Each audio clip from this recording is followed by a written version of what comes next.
As I mentioned at the end of this film, more and more cameras are being put into the hands of Native Americans, and by that I mean people in Canada and the US, as we saw here, but also in Mexico, Guatemala, down in Brazil, down south into South America.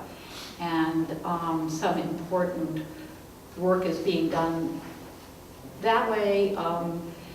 The cameras used to speak out against issues, to hold their own position against governments and other kinds of activities within the countries. And I think it's partly because of the expense of making feature-length films that perhaps we don't see Native American films as much in countries which are not as wealthy as the United States. Obviously, it's best in many ways for people who are living a life to be able to talk about their own life and not people from the outside to talk about it. And people from the outside talking about other people's experience often get it wrong, and that's a large part of what's going on in this film that they're bringing up, is how much in Hollywood they were representing people in a way that wasn't really right or fair or not the best thing to do. But you know, I'm a photographer, I do documentary work, I look at a lot of documentary work and appreciate documentary work. I see a lot of problems with all of us who go out in the world and make work about the other.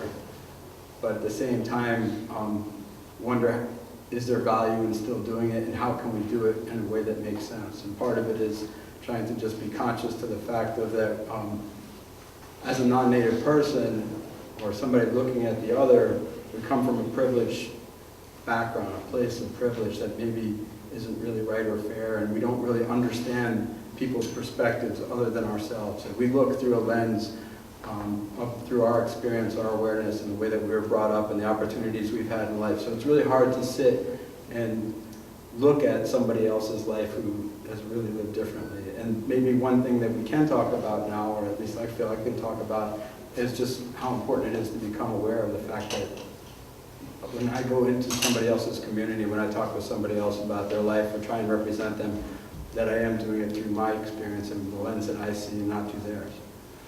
I grew up about 60 miles from Little Bighorn, and I grew up in a place, I grew up in Montana, very close to a lot of Indian reservations, and very conscious in a certain way of living on Indian land. And for most of my life, as I've studied American literature and developed a particular interest in the Western and in Native American literature, I've become more and more fascinated about how our narrative about the conquest of North America is actually largely a narrative about ourselves. It is a narrative about white America and what we want to think about ourselves and how we want to understand our history.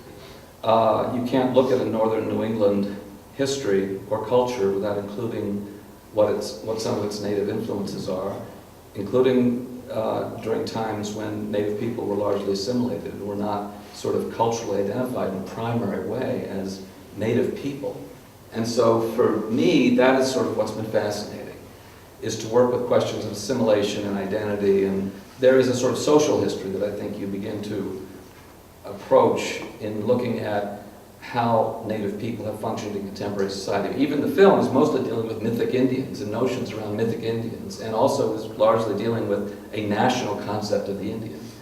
And I think that if we did develop more regional cinema, we would, through the experience of it, begin to understand our own history, our own Native culture, how it remains vibrant and how it has struggled and all these different things. So that's sort of what I've tried to do in the ways that I can. And I've enjoyed working with a lot of different Native actors in particular, but it's always quite illuminating.